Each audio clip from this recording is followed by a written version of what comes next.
old joke goes, I served with a guy named Jim Eastland from Mississippi. Remember that old segregationist Mississippi dog that you like? Yes. And I got there, he was in his 80s, I was 30 years old. And he asked me, he always called me, he didn't call me boy, he always called me son. He said, son, come here. I went over and sat down next to him. He said, and he asked what the problem was. I told him how tough the race was.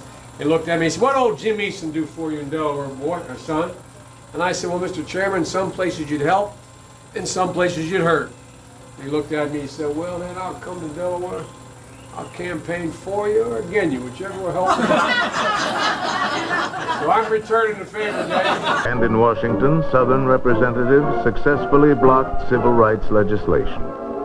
Senator James Eastland of Mississippi explains a rather special method he developed to avoid passage of a bill.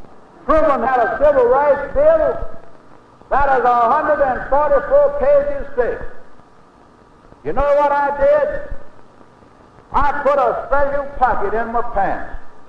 And for 3 years, I carried those bills around on my person everywhere I went. And they accused me of violating their rights and violating the law. Now, what's the fact? I'm just as guilty as they said I was. In some areas, economic pressure was applied to Negroes.